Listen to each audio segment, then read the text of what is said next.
we sat down with Mr. O'Neill and his staff and sat down, and we basically put a report together for 1,268 rooftop units. And we went through, we had the age, the serial number, when it was installed. Some of the serial numbers we couldn't even read because he went out there and he wrote it and sandblasted. So we went through and basically ranked them A, B, C, D, and E. So A being in great condition, don't need to touch it. E being it's basically failing or about to fail. So we went through and evaluated all those units. From there, we basically went and we ranked them, and when we say we ranked them in both in age and condition, et cetera, and we put that, we call it a capital volatility analysis, and we presented this to the administration that shows if you don't do this program, this is probably, again, it could be off a little bit, maybe 1 year or 2 years, but this is a graphical representation of what it's going to cost the district if you don't do this program over the next 12 to 15 years, because what's going to happen, you got a lot of units you can see in years 4, whether it's year 4 or 5, it's going to be one of those years, you're going to have a massive catastrophe on unit failure, whether it's 100 or 200, there's a lot of units that are in that 8, 12 range that are going to break down in 2 or 3 years. So they're going to start failing on a regular basis, and your staff, obviously they're busy. They can barely keep up with what they got. So if you start having emergency repairs, you're having to call subcontractors at the emergency repairs, so your costs are going to go up significantly on your operations cost. So a quick summary of it, we're basically, from that evaluation with Mr. O'Neill and his staff, Mario and Rito, we came up with 457 units that should be replaced right now. Again, this is, we actually recommended, I think we had 520 the first round. We went through and kind of said, okay, well, we're going to end up replacing these anyway, so we can take these off. So we went through and it was a collaborative effort. It wasn't just us going through and saying this is what we need to do. We've had probably more meetings than Mr. O'Neill ever wanted to have about it, but, but we did it. So we got through it, and we basically came up with the 457 units. All of the units that we're recommending in this program are over 12 years old. So we're not saying replace a unit that's 5 years old or a unit that's 8 years old. These are all right at their life cycle end. They're probably going to fail within the next 2 to 4 years. Also included in our program is new, basically the swamp cooler replacement, and we're not replacing swamp coolers for swamp coolers. We're putting in what we call a variable refrigerant design. We've worked with VLK, we've showed them, they've gone through, we've installed it in multiple districts, we've installed it in Columbia University. It's a great system, but we're basically gonna be looking at these 2 schools, and it's not all of them. In Parkland High School, I think there was 25, and then I think in Pressa there was only 6. There was 1 wing that got left off.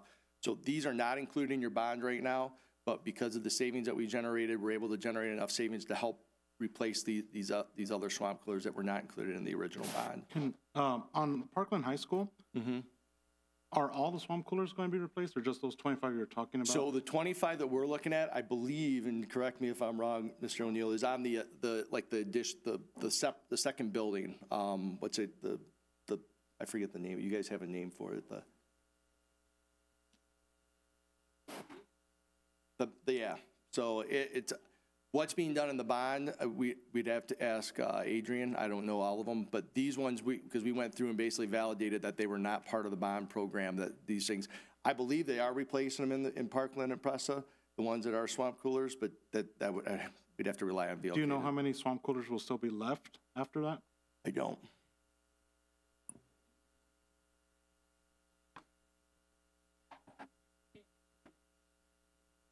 Okay. Thank you. Yeah, I have a question. Do we have a cost analysis of how much it would how much it would cost to maintain these things in the coming years, say 10-year, 12-year projection with these units as we have them now? Or even for this year?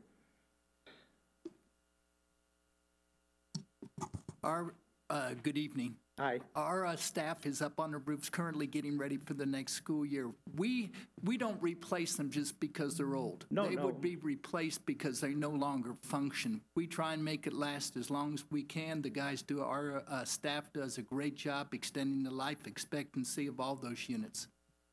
So like HVAC units, the parts are they still available, or they're obsolete, or? No, sir, the parts are still available.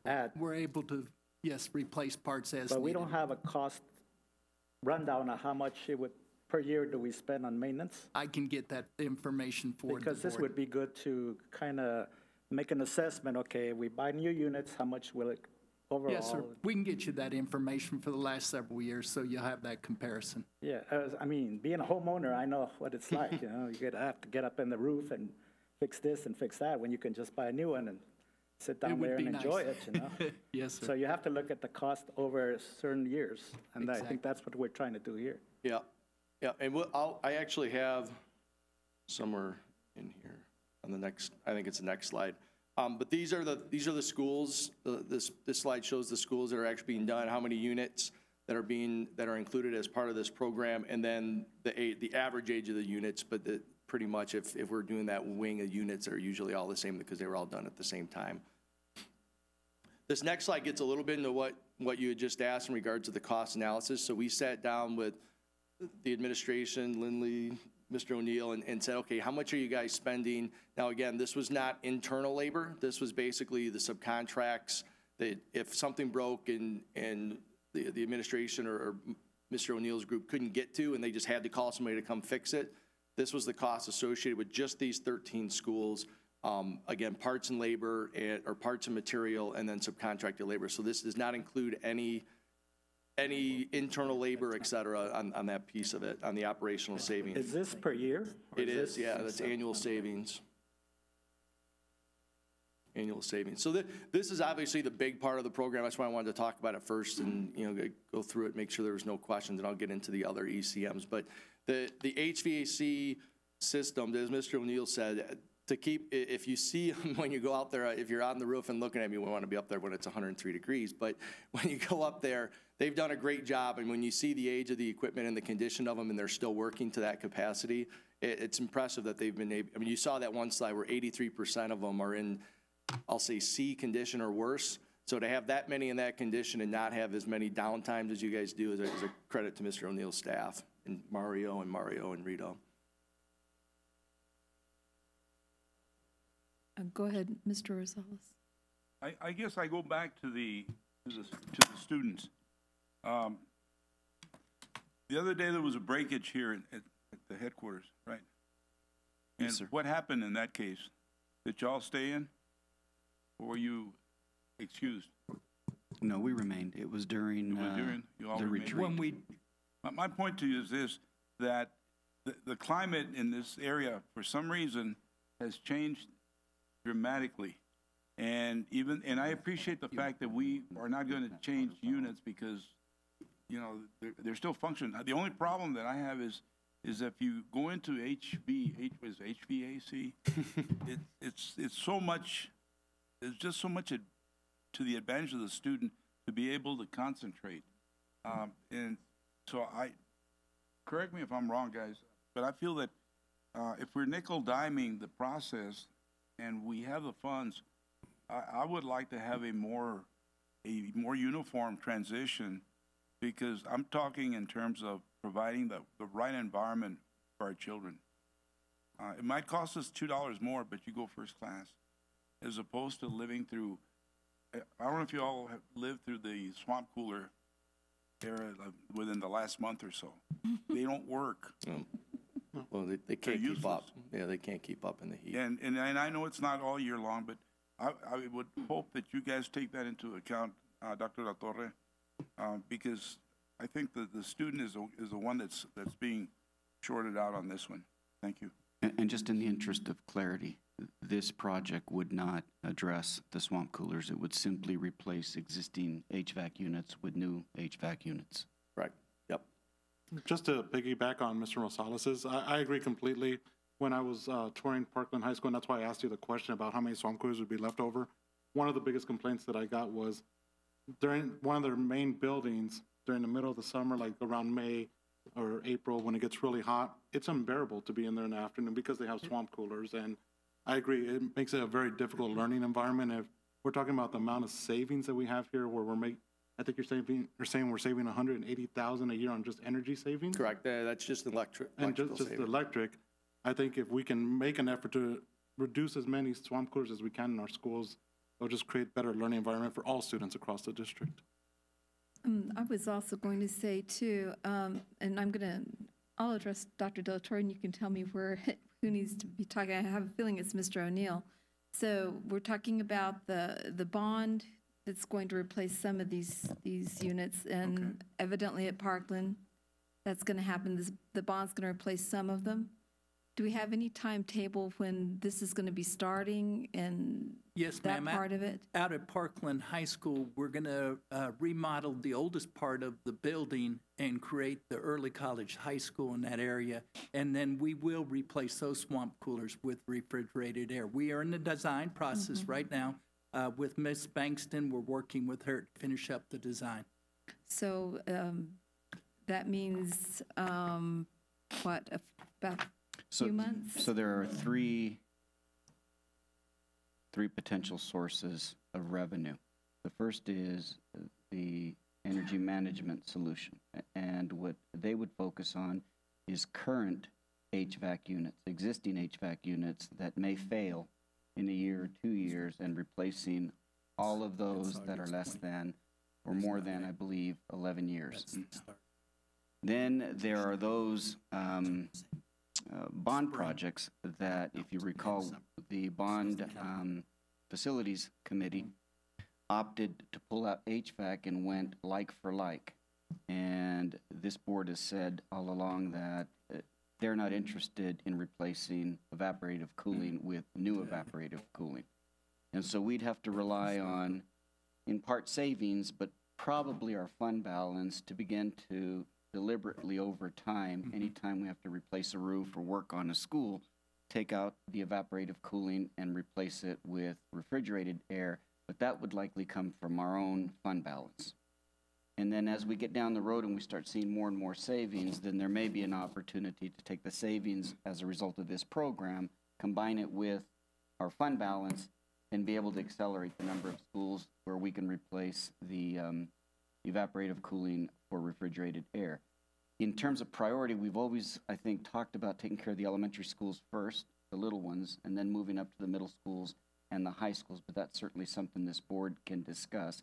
It's the way it was done in a neighboring school district. We just felt like the little ones, they're just getting started, they're getting their first experience in school, and we want them to be as comfortable as possible. And elementary schools, you know, most of ours are pretty large with the exception of a few.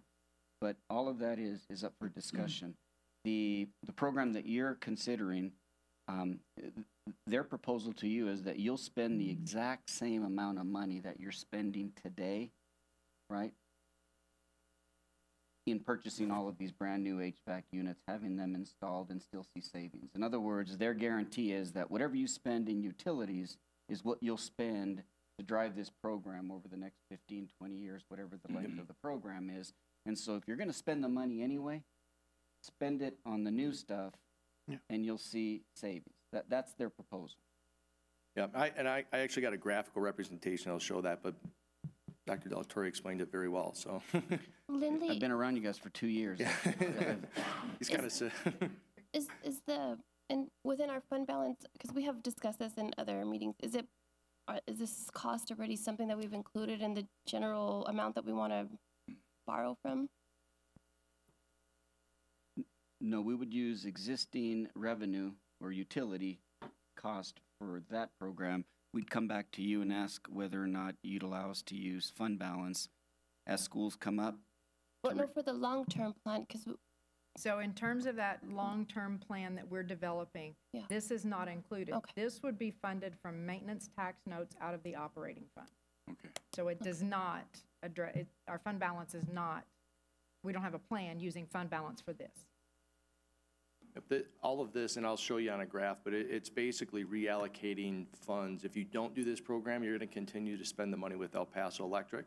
We're basically stealing, I say stealing, it's probably not the right term, but we're basically stealing $1.8 million from El Paso Electric from all the efficiencies, and you're using that 1.8 to fund 1.8 million per year of savings, and you use that money to fund the new rooftop units and water conservation, et cetera.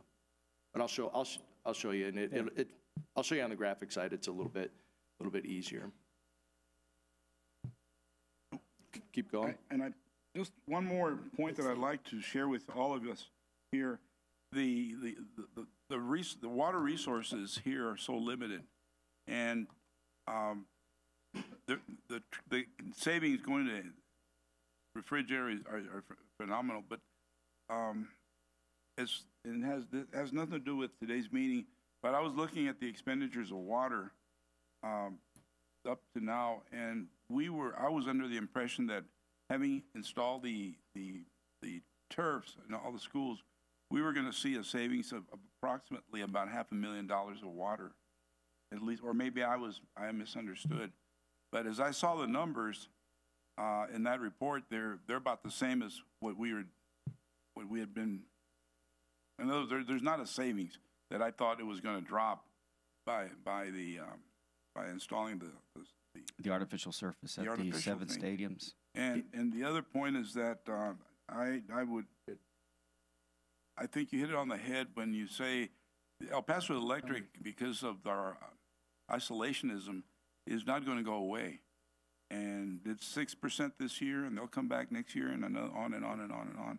So I just hope that we can make the right decisions. Depending on who you talk to, I mean, we've heard numbers as high as 15% over the next 2 years. 15.3, I think, is what we came up with. Well, I think it would be prudent for us to go ahead and start doing this changeover or replace our HVACs, because I'm looking at the cost down the line as far as maintenance. And as like you say, a lot of our maintenance is already being done day in and day out. Well, and to be honest with you, if we replaced 457 of the really, really old units, which is probably where they're spending 40 to 50 to 60% of their time, they can then focus on the other units that are 7 or 8 years old and maybe get an extra 4 or 5 more years, because those new units aren't going to require as much energy, not energy, but labor and parts and material, having those guys out there. So it'll help the staff out a lot, obviously. So they're more efficient, for one thing. And their output is probably greater than what we get right now. Right. So it would be a benefit, like Mr. Rosales said, to everybody that has to work in that environment. So. Yeah. Okay. So I'll go through the next couple much quicker, and then we'll get to the financial side of it. So in regards to the water conservation, so you have over 11,500 fixtures out here. You've done a great job. You've got just almost half of them have already been replaced with the low flow and the more energy efficient fixtures, but there's about 6,000 fixtures that need to be replaced, which is basically when you turn it on, it limits the amount of flow, the urinals and the toilets and all that stuff, all the low flow stuff. So as part of this program, we would be retrofitting over 6,000 units. So a unit could be a sink or a fixture, or it could be a urinal, whatever, but we've gone through that list with the district. So the savings associated with that is basically 32 million gallons of water per year, which equates to you guys at about $225,000 in annual savings, which is actually low now because you guys are in the midst of and we just heard that you're going to get hit with probably anywhere from an 8 to 10% increase on water. So those savings will actually go up an additional 8 to 10% savings on that piece of it. We did not claim any operational savings, although there probably is associated with that, but there was no savings associated with that are included in the program. Any questions on the water? The hand dryer solution, so we go through, and this one we've gone back and forth with the district in regards to whether or not they want to do it, maybe want to do it. We've gone through it, and we do this pretty much on every school district that we do an energy program for. And what that is that we're going through and you're eliminating the hand dispensers and you're going to the accelerator electric dryer. So it actually increases your electric costs, but the amount of savings associated with not having to buy 7,000 boxes of paper towel and the energy savings is one thing, but there's also a lot of studies in regards to the sanitary and kids not getting sick because they're not touching anything. And the hand dryers now for the schools, they actually have a I forget the name of it, but it's basically, I don't want to call it a blue light, but it's basically sanitizing your hands while it's under the dryer. So they're made especially for schools. So not only are they sanitary and all that stuff, but they're also good on the health side as well. So, and the $194,000 is a number that we got off of your Schedule 51. Am I saying that right? It's not schedule, is it? The budget number, the 51, where we actually identified. So we went through and on 337,000 line items, basically highlighted what was classified as hand towels. if based off benchmarking and studies, you're probably spending closer to $300,000 to $400,000 of stuff that's just not getting classified as hand towels. So when you go to Home Depot, it just says Home Depot and it doesn't say box of hand towels. So there's for how big your district is and for how many hand dispensers you have, you should be spending probably close to $300,000 to $400,000. We can only justify 194 on that sheet. So there's a potential upside of pretty significant savings with this measure as well. So any questions on the rest of them? So on the financial impact slide, again, this is just the summary of what, and this number is actually wrong, and I apologize. We noticed it this morning because we took some measures out before. So that's actually $2.2 million. So the 2.7. If you add those four numbers up, it actually adds up to 2.2, not 2.7. So, but bottom line is you're looking at about $2.2 million in annual savings associated with the program. 23% in electrical savings, gas obviously not a whole lot, and then as I mentioned before, about 10% savings on the water. So this next slide is the slide I was talking about before, and this is how the program is funded. So if you look at this is what you're currently spending in utilities. From 2014, you had a rate increase of 2016 of 14 from El Paso Electric. In 2017, we heard the numbers 15.3%, whether it's 10% or 15%, it's still going up. So at the end of the day, if you don't do this program and you decide not to do it, you will continue to spend $1.1 million in utilities and still have antiquated HVAC equipment. If you do the program, you're basically saving, I think I can do this with this. Oh, sorry, thought I could. So this number right here, if you look, that the difference between the top of that graph right here and right here, this is our savings. So the district uses that $1.8 million to pay off. So basically, like Lindley said, she can go out and get a municipal bond, or there's multiple ways to finance the program, whether it's a municipal bond, QZABs, QCB loans. She's very smart in this area. This is obviously her niche. But she finds a way to get the money, and then basically it's like a loan that you get from the state or from the municipal bonds, and you use that $1.8 million to pay the loan on an annual basis. Any questions on how it's funded, financed? Again, it cannot cost the district more money, so the savings have to pay for the program, which in this case it does. So if you don't do the program, you're going to continue to pay $1.1 million and then have to find ways to pay for the equipment as it fails, or you can do the program. You got 457 new units, and it's still basically we're stealing the money from El Paso Electric and putting it back into the district.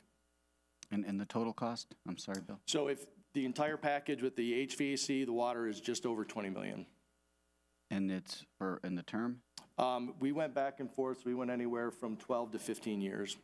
You can go as long as 20. We typically wouldn't recommend that because of the age of the equipment. You really don't want to get, it's like getting a car loan for 15 years. Nobody gets a car for 15 years anymore. So you don't want to outlast the life cycle. So usually that 12 to 15 years is the range. So would the $1.8 million multiplied by 12 ultimately generate the $20 million that the program cost?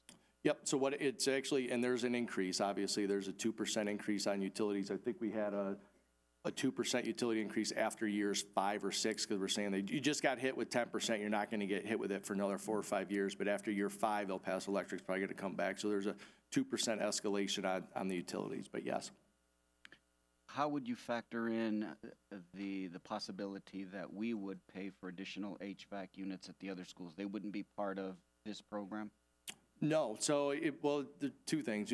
We could do that as I'll say a phase 3, but we were asked not to look at, and for all the right reasons, not to look at the swamp cooler piece, because the swamp coolers frankly don't save money. So if replacing swamp coolers, it's going to cost you more money than what it's costing right now, because they just don't use energy. They don't work, but they also don't use much energy either. So by putting those in, it's actually a negative impact on the utility bill. So we did not go down that phase. We looked at it for you. We gave you guys budgets of what it would cost to replace all the swamp coolers, but as included as part of this package, we didn't recommend it. What is the average cost to replace a swamp cooler to an HVAC Depends on the size. It's a kind of a, Yeah, it's kind right. So if it's a really small one, I mean, it could be $2,000. If it's a really big one, it could be $5,000, it's $10,000. We went through a complete detailed breakout pricing with the school district. So we went through multiple pricing exercises to make sure you guys were getting the best value for the best dollar. They definitely did their due diligence.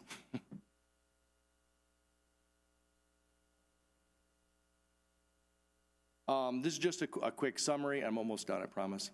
This is a quick summary of the program. Again, this is not an ABM program. This is a program that is used nationally. It's used within the state institutions use it. It follows all the Texas code legislation. So everything that we're doing right now is, you know, it's not something that ABM came up with. This is a program that's done internationally, but it's used exactly the way you guys are looking at using it to basically let your utility bills fund as many capital needs that are currently unfunded. We have been working, we're in weekly meetings with VLK, so everything that we're doing, a lot of the rooftop replacements, when we're doing the rooftop replacements, they're redoing the roof, so we're already in line on a project timeline with Adrian. We meet with him almost on a weekly basis to make sure all that's lined up. So there's not gonna be any crossroads where we're running into each other and saying, holy crap, what are you doing in here? We're working side by side with those guys. Again, it's self-funded. Basically, it's offset. It's helping offset your large rate increase on that piece of it. Guaranteed savings, I mentioned the guaranteed savings side of it. Again, when we tell you we're going to save you $1.8 million, if we save you 1.7, we write a check for $100,000 to the district. So we've been doing these energy programs for about 35 years, 38 years. We've written 3 checks. We've used those as references. So if we don't meet the savings, we stand by our word. But that also goes to show, when I told you we were going to save 15%, we're saving 23%. That's usually the case. We're saving more than what we actually projected. One of the other things I didn't talk about that I should have, and it's listed here, is the HVAC program.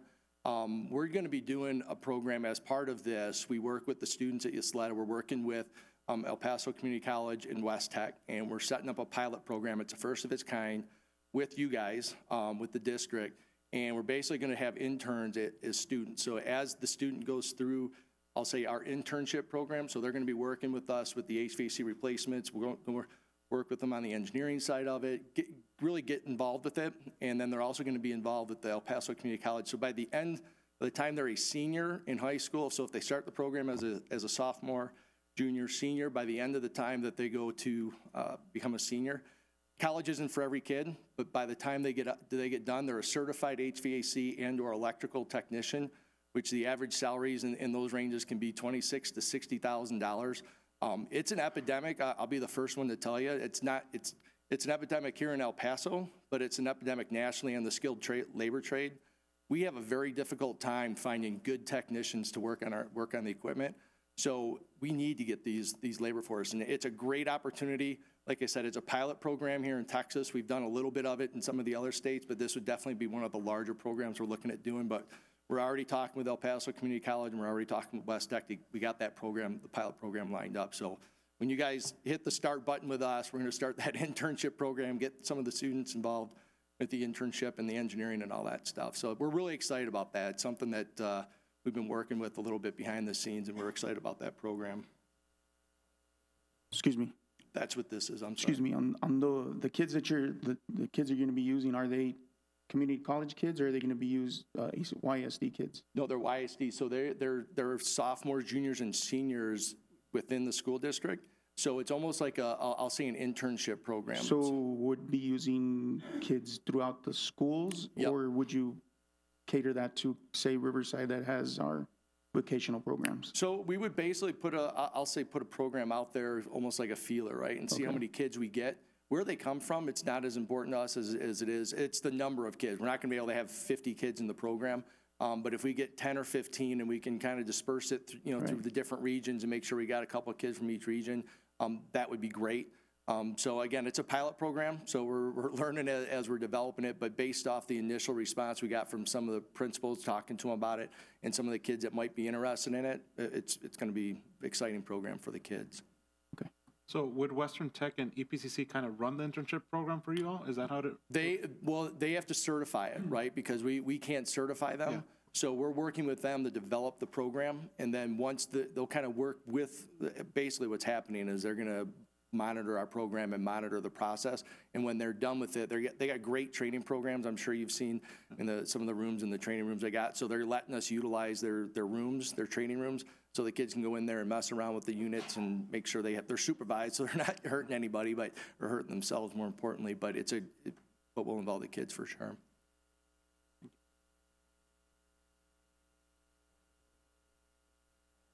Last slide, and you don't have to listen to me talk anymore. So, so here's where we're at. You guys have, back in July of, it was 2 years ago. So 2 years ago, July, you as the board basically passed the proposal to allow ABM to develop the program. And you basically, in your thing, when you passed it, allows the administration to go through and do final negotiations for phase 1 and phase 2. So in reality, there's really nothing you have to do in regards to passing. You've already passed this program through the process. It's just a matter of finalizing the scope and figuring out the terms and conditions, et cetera. So the good news is you don't have to go through the whole learning process again of what's gone through. You guys have already passed that piece of it, as well as the financing side of it with Lindley. So you've gone through that legislative piece of it. So all we need to do is hit the go button. And so we're kind of waiting to hit the go button. And you can see on the timeline, the biggest thing right now is, as Lindley knows, the rates. It's probably the best time in a long time to do this. The rates are fluctuating at a very low rate, but it's at the lowest rates that they've been in, probably 10, 12 years on the bond rates. Again, that's her expertise, not mine. But it's a great time to be doing this program. And that's honestly why we're so busy right now throughout the nation. It's a great time for schools to be utilizing these programs. I know it feels like 2 years. It might be 4. Just a year. What's that? Yeah, you passed it. Yeah, you passed it in July. Yeah. I know. It's been a very long, but we started this back in September of 2 years ago, if you remember. Yeah, the conversation, yeah. Absolutely. So anyways, so basically, Susan and I, we've gone through the contract stages of it. So the contracts are already done. It was a master contract for phase 1, so the T's and C's are already approved. There's not a lot of negotiations on that piece. It's basically just adding an addendum to the scope of work that you guys decide you want to do. I think we're probably 80 or 90% through that. We kind of stopped back in May, moving forward on that piece until everything was figured out on phase 1. So right now, we're probably, if you said go, we're probably 2 weeks from starting and getting the engineering going and getting the equipment up. So we're just waiting to hear the start button. And it's about a year project, just so if somebody was questioning that, but it's about a year project. So if you said go now, we'd probably just barely get done before the end of the school year next year. Oh, I thought you were looking at something. Go ahead. I think that Lindley would like an opportunity just to be absolutely clear with what it is we're making a commitment to do for the next 10, 12 years. And so that everybody's understands what it is we're doing and where the risk lies, if any, and present to you as well, so that should the board encourage us to move forward, then we're all on the same page and we serve at the pleasure of the board. And if it's something that you're interested in doing, whether it's the entire project or the abbreviated project that focuses on the, 13 schools that are in the worst condition, we'd be interested in hearing that from you. When do you anticipate doing this? The presentation to you? Yeah. As soon as possible, next month? Is that when we had discussed it? Yes, sir. And just to be clear, although we have done all the contract negotiations, all of that is completed and was done many months ago when we were completing phase 1. You would have to authorize the sale of bonds. You have to authorize the issuance of more debt. And so that does take action, and I'll be back in a month then, I guess, at the next board meeting, give you a comprehensive overview from the financial perspective of the risk. And if you'd like, we can put an item on the agenda where you can take action if you'd like. I was going to say, so Ms. Leeper gives her presentation, and then we also have an item on the agenda Yes. if that's- Regular agenda. We can prepare a reimbursement resolution for you that evening, which would authorize us to sell after the fact and pay for it in upfront, and then reimburse ourselves as we sell debt. There's always the risk that the insurance rates will go, interest rates will go up. Thank you. Do we have any more questions? Mr. Rizal? Yeah, we're excited about the opportunity. You guys have been great to work with. I mean, we kind of joke around, it's been 2 years, but it has been a great adventure. I mean, you guys are it's a great district, the administration, the staff, everybody. We've had a great time working with you guys, so we're looking forward to phase 2. I'm a little confused. The board passed this, and I'm not fighting, I just clarify it for me. The board passed this, but we were not told that there were certain mechanics or processes that you needed to go through. And so how long, it's been what, since October? When the board approved moving forward with phase 1, I believe it was back in August of last year. July. Maybe yeah. July of last year, July, August, about a year ago. Okay, I guess, I just go back to the children. And if we need to do things, I don't mind doing what is legally and proper to do. But I kind of feel that we as a board, we said, yes, go ahead. And now we're gonna wait another month. And that's fine, but I wish these things had been brought up to us when we made the decision to go forward on this project. I'm sorry, but I've got to share my feelings to you. And you don't have to wait a month. You can simply ask us to use $20 million out of fund balance and move forward. But then we assume all the risk when we can get probably a better deal by going out for, I mean, what do you think, Lindley? We waited this long. I'm saying a month.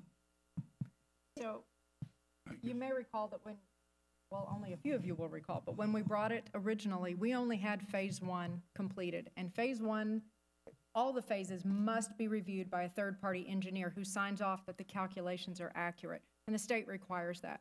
At the time, because we were trying to move quickly and get them in and going, we said, okay, here is the range that the project may cost. And at the time, I told you, we're only going to fund this much because this is what I'm comfortable with and what we feel safe financing.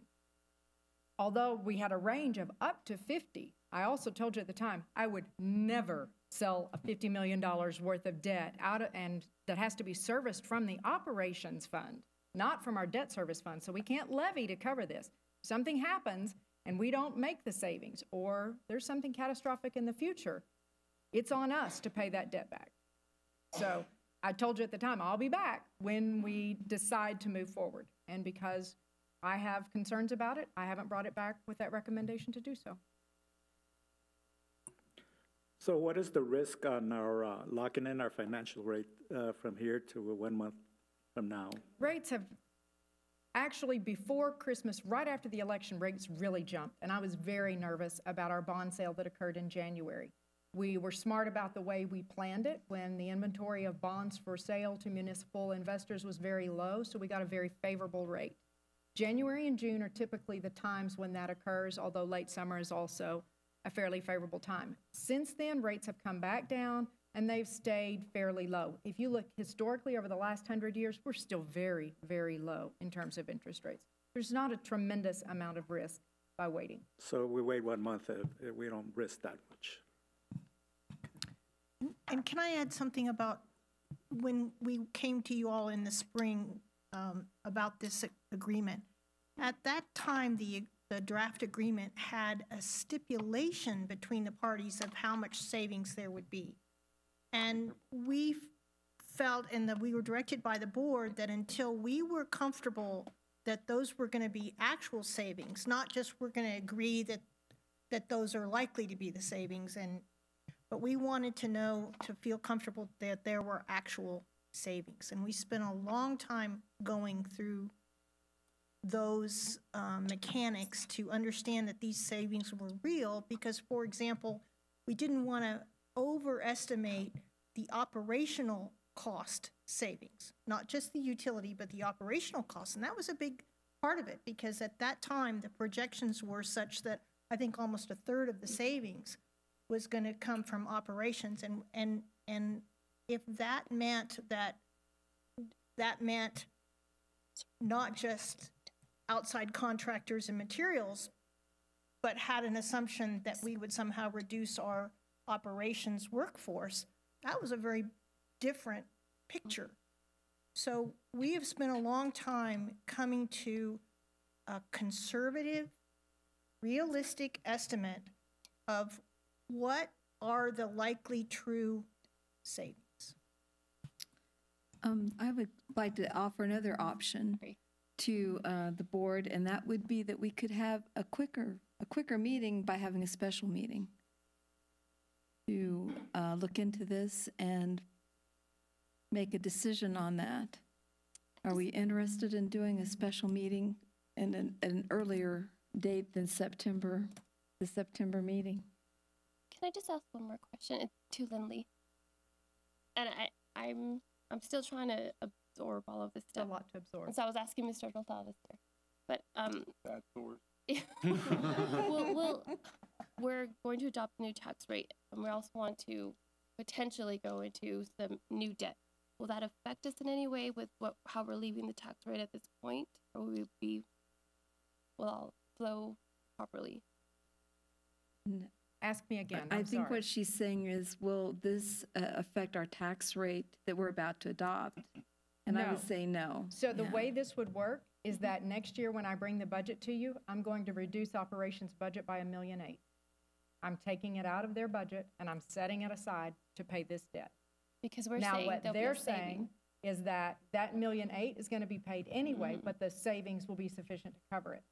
Now, some of the concerns have been there is a guarantee, but am I correct in that guarantee is only in place as long as you remain on the annual contract to measure and verify every year? Yep.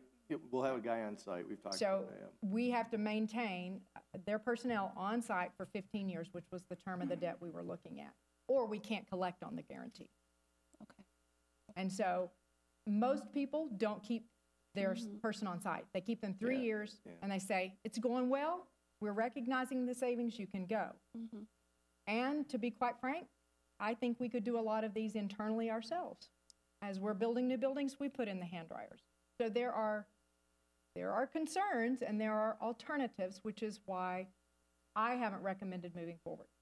We can certainly do a special meeting. I can bring all of those concerns to you. I can outline why I'm leery of issuing debt out of your operations fund. And I will tell you, quite frankly, our financial advisors are not supportive.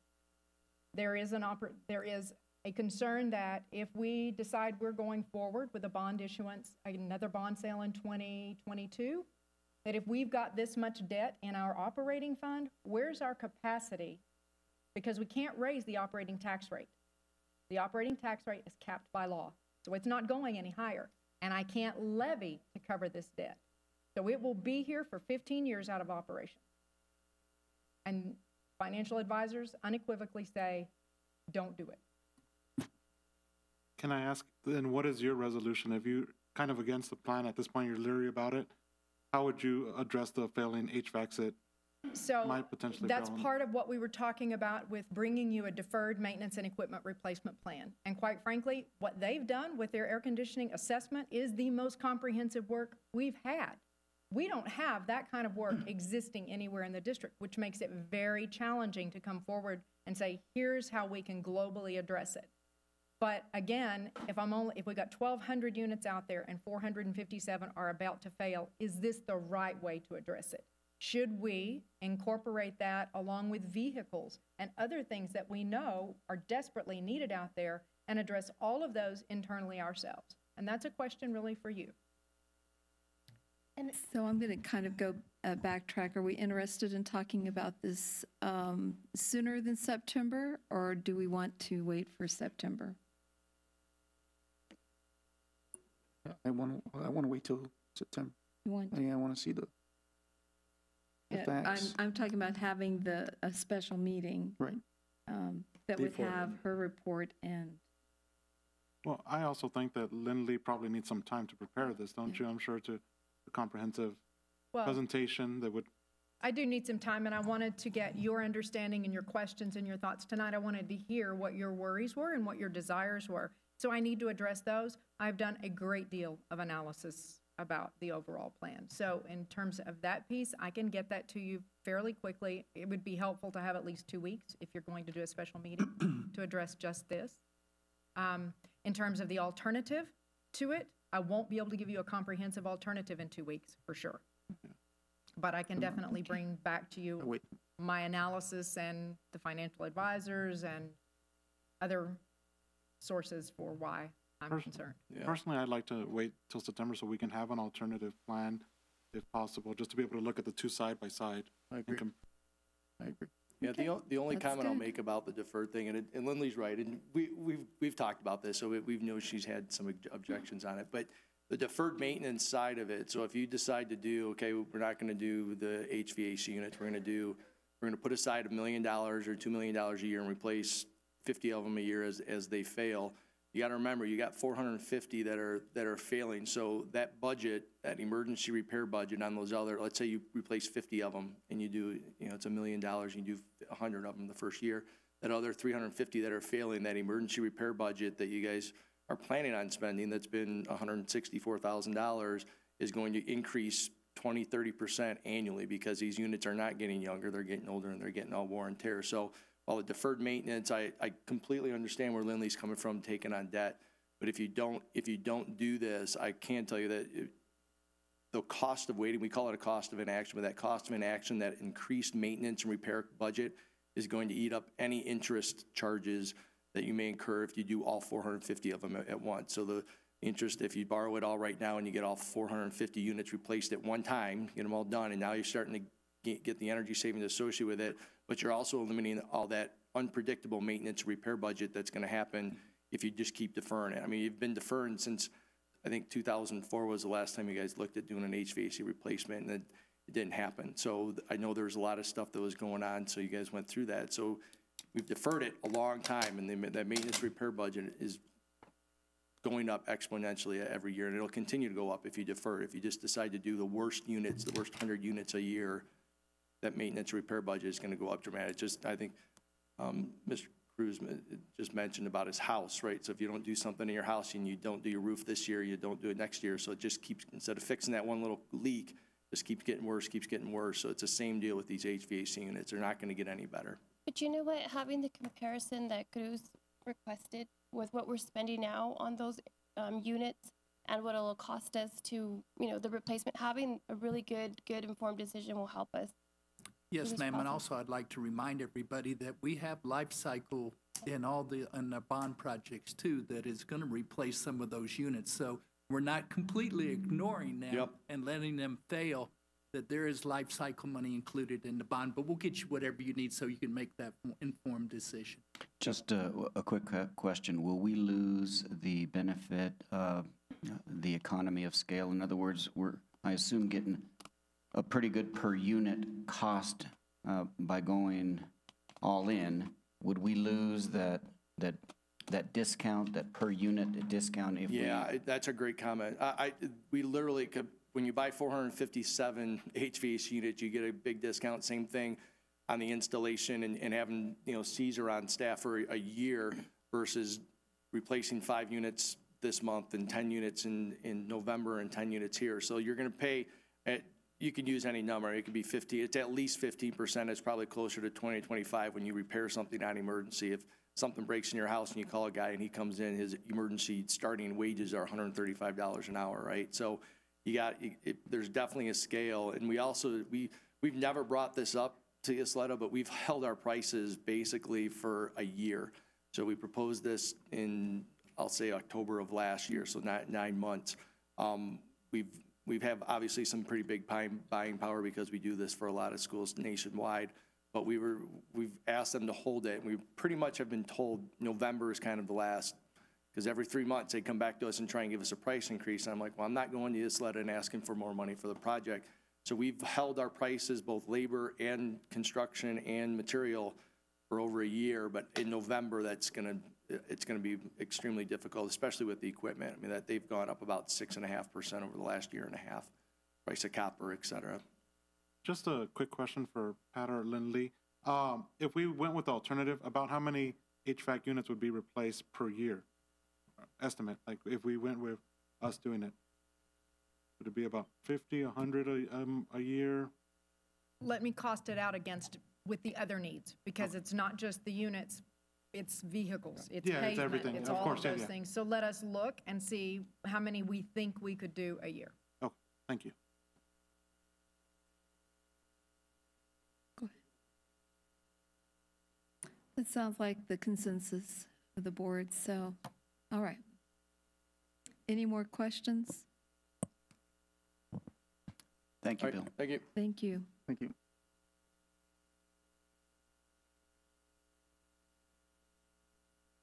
I'll ask Brenda Chacon, our Associate Superintendent, Elementary School, to come up and introduce our next guest. Good evening, President Woodruff, members of the board, Dr. De La Torre. Tonight, we have an accountability presentation for you as an overview of the Texas accountability based on the feedback from our retreat. So we're excited, but most important, I wanted to take time to introduce our new director.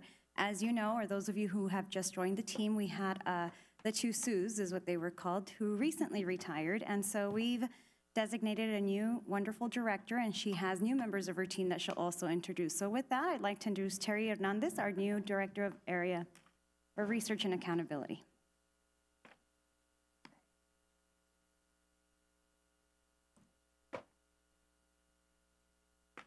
Good evening. It's nice to see our returning board members, and congratulations to our newly elected board members. You have a very difficult job and very important job to do, and we appreciate your service. Tonight, we do have a short presentation on accountability, but before we start, I would like to recognize several of my colleagues in our department. Of course, we call ourselves Area, but it's Assessment, Research, Evaluation, and Accountability. We really work hard to make sure we keep the district out of trouble. We have our two coordinators of assessment. We have Ms. Catherine Nance over here, who is our coordinator of assessment for high schools, and her colleague over here, Diana Noriega. She is our coordinator of assessment for elementary middle schools. These two ladies, they train our entire district, all of our testing coordinators, administrators, counselors, everybody who needs training on everything having to do with assessment, from STAR, EOC, we have TALPAS, we have credit by exam, SAT, PSAT, and yeah, I can keep going on. There's all kinds of assessments out there. But these ladies have to keep track of all of that and make sure that our district is knowledgeable and has all the tools that we need to make sure that we are staying in the up and up as far as assessment. So that was Catherine and Diana. We appreciate everything that they do. Next, I would like to introduce my colleague and my co-presenter. Come on up. This is Dr. Raul Medellin, and he is our coordinator of accountability. And Dr. Medellin actually enjoys reading legislation and interpreting legislation and summarizing legislation. He is our accountability guru, so that is why he is in the position that he is. He does a wonderful job. So tonight, we'd like to go ahead and get started with a short presentation on accountability for you. Okay, how do we trace? Okay. Alrighty, so first of all, the public school accountability systems, they do measure and report student academic achievement, performance, and growth annually. Students' aggregate academic achievement, performance, and growth data is organized by district, school, and also by demographic student groups. We also receive annual reports that give us specific and objective data that assess the effectiveness of our instructional programs and pedagogy relative to student outcomes. And district personnel use these annual reports and data to inform future instructional strategies. So it's kind of like your favorite sports team. At the end of the season, they go back, they take a look, they see what worked, what didn't work, they come up with new strategies, they implement them, and they take a look at them again at the end and see if there's anything else that needs to be fine-tuned or adjusted.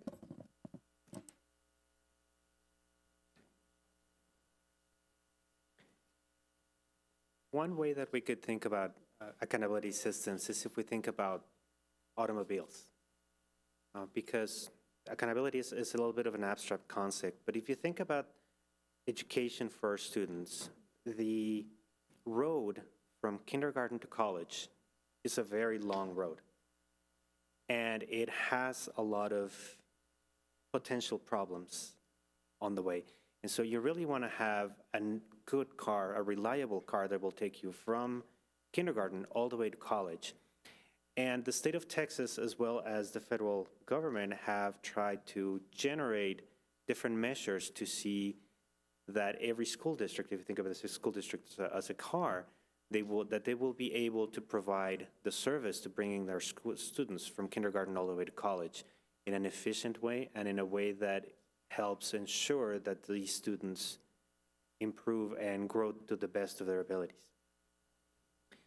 Now, one of the things about cars is that people have different thoughts about what is important in a car. Some people say that the engine is the only part that matters. The bigger, the better, the more efficient, the better, depending on who you're thinking. So there are certain accountability measures that want to look at how fast, for example, a student is going.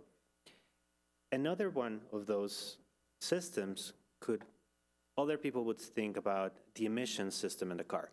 And so they would say, you know, it's really nice that you have a V12, but, you know, how much are you polluting? You know, what are the emissions going on? And so you have to think about how that particular car is meeting the requirements, the emission requirements of the state or the federal government. Other people can tell you, well, that's fine, but what happens when you have a curve? What happens when the road is wet? How safe is the car? And so you have other systems that will see how districts or the cars handle situations that change. And so ensure that students can have the best possible outcome given any circumstance that happens on their way to college. Other people can tell you that those are great things, but that what makes a car are the details. And so if you don't have headlights, for example, you would be in danger, or your mirrors. And so there are different pieces of it.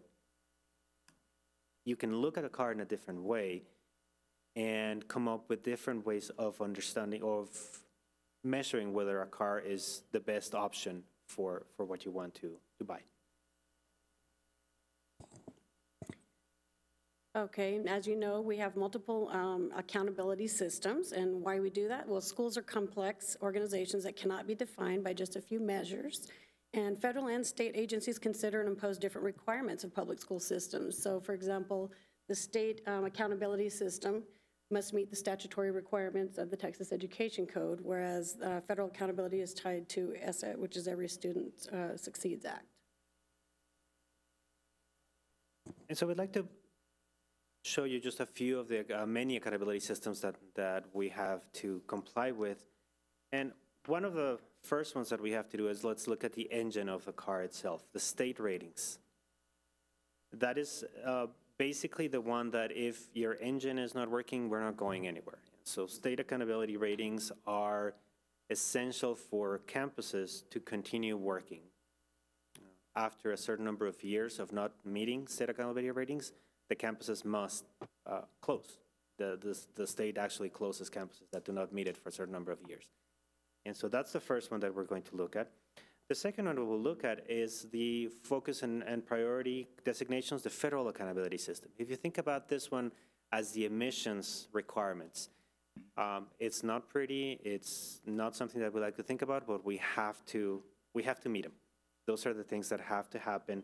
The federal government has certain requirements, and we just have to comply with them. The third part of it, which is a little bit more obscure, is the PBMAS, or the performance-based measurement, performance-based measurement accountability system. And that one really looks at very specific pieces of performance in our schools to see how we are handling special groups, different student populations, and different programs that are supposed to be in all the schools in Texas. Another accountability system that we would like to introduce you to is the system safeguards. Those are the little details. They're the the gauges in the car to let you know how fast you're going, if you're going to have enough gasoline, if you have headlights when it gets dark and things like that. There are small pieces of the educational process that together create a list of things that are working and that are need to be improved. And last but not least is the distinction designations and the PEC designations. This, if you think about it, just like consumer reports, for example, looks at which ones are the best cars and which ones are the worst cars, distinction designations show you which campuses are performing best among their peers and which campuses need the most help. And so the first one is going to be the state accountability rating. Like we said, it's about the car, the engine in the car. And the state accountability rating is changing because of the legislature that just passed some laws. In 2017, the rating had to do with 4 index scores. The first score was about the overall performance of students in STAR and EOC. Index number 2 was measuring the improvement or progress of students on STAR EOC. Index 3 was looking at closing the gaps between certain groups. And Index 4 was looking at post-secondary readiness. And what the state meant by post-secondary readiness was graduation, SAT and TSI, CTE, dual credit and advanced placement, and STAR EOC. All of these together created the accountability system that we have for this year and that we are expecting results this month. And the state is about to let us know how we did. For 2018, the legislature changed the way that things are going to be evaluated, and we know that we're going to be required to have 3 different domains: student achievement, student progress, and closing the gaps. Now, what that means, we don't really know yet. It's up to the Commissioner of Education, and the Commissioner with 2 committees, the Technical Committee and the Policy Committee, throughout the year will create these measures, and they would tell us what is going to be included and how those ratings are going to be calculated. So on that one, well, we will come back to you when we have more information from the state. And so I'm sure you have heard the standards approaches meets grade level and master's grade level. And on the approaches grade level, what they're referring to are students who are likely to succeed in the next grade or course with targeted academic interventions. With the meets grade level standard, they're referring to students who are highly likely to be successful in the next grade or course, but they might still need a little bit of short-term targeted academic intervention. And then the master's grade level is an advanced performance, and but when the students are expected to succeed in the next grade level or course with little or no academic intervention. Another assessment that we have for accountability is TELPAS. And TELPAS measures the students' academic language development, and it's related to 4 different domains. There's reading, writing, listening, and speaking. And they use a composite rating of those along with their reading proficiency rating to calculate the accountability.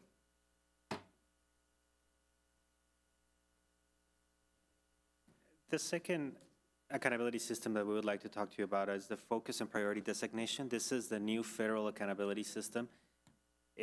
Several years ago, it used to be the AYP, or Adequate Yearly Progress, based from No Child Left Behind.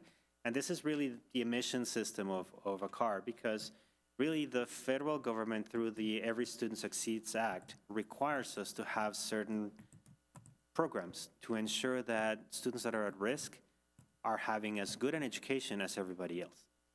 And so TEA, the Texas Education Agency, has created a format where they identify schools under 2 designations: focus schools and priority schools. Now, priority schools are Title I schools in the state of Texas that are at the bottom 5% of performance, and focus schools are within the bottom 10%. So they identify the bottom 5% first, and then the rest, they fill in the gaps until they get to 10% with focus schools. The methodology changes from year to year, and they will have a methodology from 2017, and then we'll have a new methodology for 2018. Because of the changes in the federal government, they're changing requirements as they go along. And so we'll keep you up on those as well. The Performance-Based Monitoring Analysis System, or PBMAS, looks at the way the district handles different student groups and different situations. It evaluates the performance on specific programs. The programs that they target are bilingual education, career and technical education, or CTE, special education, and certain federal programs like migrant students and such. These programs are being evaluated with STAR, with EOC, with TELPAS, with graduation rates, and with participation rates, depending on the program. And they also evaluate the quality of our data as we send it to the state, specifically on how we code leavers, students that leave our schools, whether by graduating or by going somewhere else before they graduate. They look at discipline, whether we are providing the correct discipline consequences to certain actions, and student assessment. They also check on our schools and our department to make sure that we keep everything, we follow the law on everything that has to do with state assessment.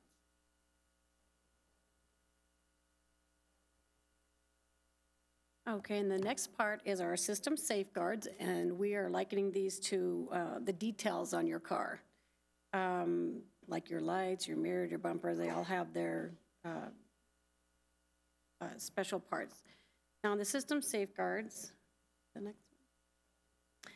We look at the performance of the individual student groups for each subject, and they help districts and campuses identify their areas of improvement.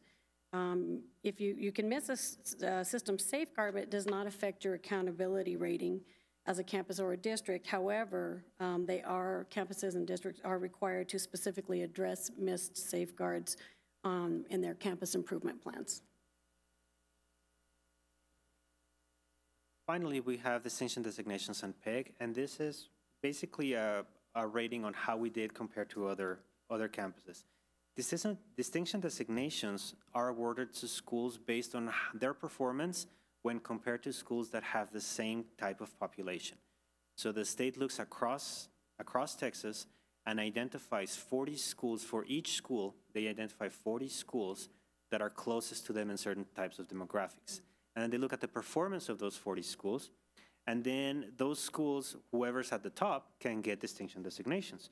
There are 7 possible distinction designations for high school, 7 possible distinction designations for middle school, and 6 distinction designations for elementary schools. And these designations can be awarded in progress, in closing performance gaps, post-secondary readiness, or in performance in reading, math, science, or social studies. For example, on last year, Hanks High School had 6 of 7 distinction designations. On this particular one, they were at the top of their group on everything except academic achievement in science. Eastwood Middle, for example, last year earned 4 distinction designations. Now, these, if you look at the performance of Eastwood Middle School, you will see that they are one of the higher performing in our district. But when you look at the distinction designations themselves, they didn't have as many as others because their demographics are different. And so they are not really being compared with our other middle schools necessarily, but are to 40 other middle schools that match their demographics. And for example, North Star Elementary last year received all 6 of the possible 6 distinction designations for their campus. On the other side of the coin, we have our public education grant school designations. These are schools that are identified as low performance based on specific STAR or EOC indicators. And what this designation does is it allows students within those schools to transfer to other schools. And those schools that are receiving students from PEG schools cannot look at their academic record. They cannot deny them access because of their academic record. They're basically saying the student is performing academically in this way because of the school, not because of the student, and so they are allowed to transfer to different schools.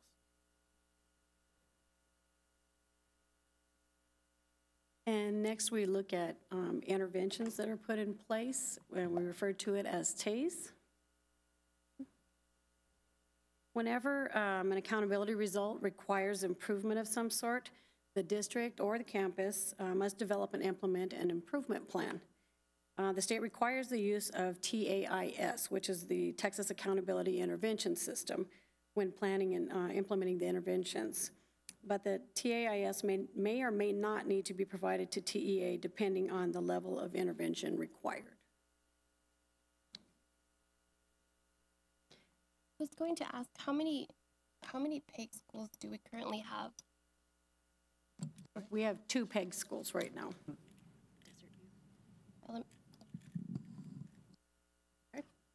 As far as the PEG schools, are those the ones that would fall under priority and focus schools, or those, how do you differentiate between priority, focus, and a PEG school?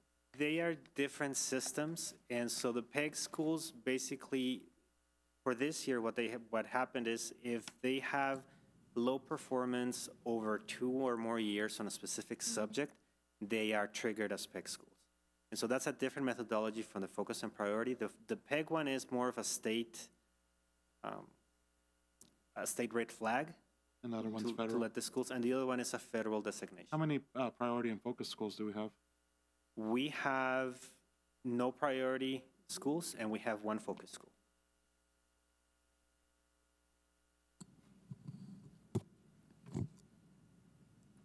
What? No. Can I ask one more question? As far as the system safeguards, what are those exactly? Like, how do they work?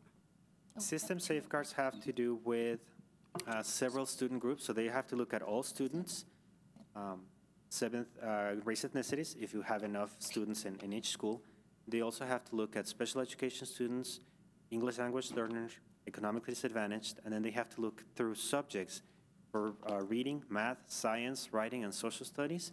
And for high schools, they also have to look at graduation rates for 4 or 5 year graduation rates for all of those student groups. And so there's a series of different safeguards, of different little pieces.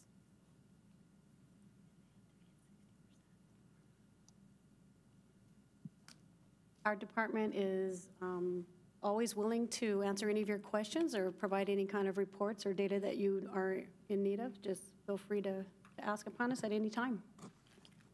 Dr. La Torre and Board, we would like to add that we received our accountability ratings for today, and all our campuses did meet accountability for the 16-17 school year. I'm sorry. As did the district. Thank you very much. Thank you. Thank you. Have a good evening. At this time, I'm going to call a 10-minute recess for health break. Thank you.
Okay. Good idea. Ms. Champagne? Yes. All right, we will reconvene at 8 o'clock.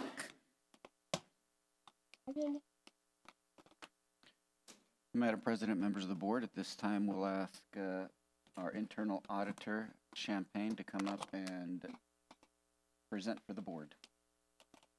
Good evening, Board President, all the board members, and Dr. De La Torre. Do you have any question on my part of the monthly report? Or you're gonna save everything for tomorrow? Since you have so much boring topics, this one is very light. That's mine.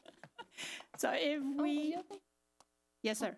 No, Mr. Ochoa said that he didn't have any questions, but that he'll wait for the full report. Is that tomorrow night? Tomorrow night, yes, or sir. Wednesday night? Tomorrow night. Tomorrow night? Tuesday. Yeah. This presentation? Yes. Okay. Yeah.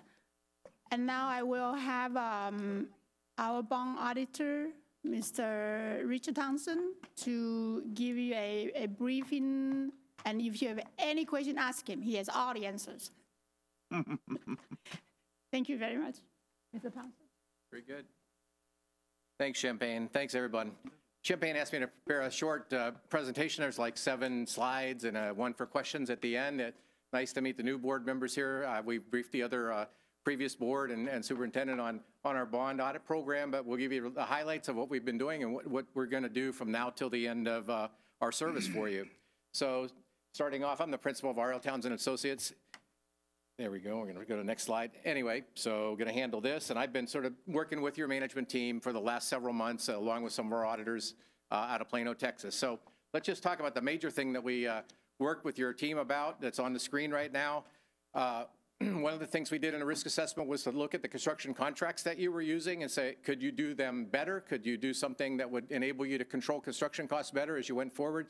You're spending, you know, over $200 million on construction with your construction contractors, and we identified opportunity in there to make your change order pricing language better, make change orders that the contractors submit more auditable.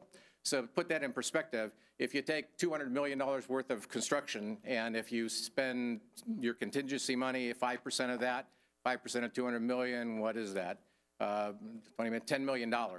So on change orders, with this change order pricing language, if you can control, so it gives a VLK and the management team here that's working on that a better opportunity with contract language to get better pricing from subcontractors. Could you save 20% on average on change orders? No one really knows, but that's the kind of upside that we see to this thing. So 20% of 10 million, whatever that comes out to be, $2 million.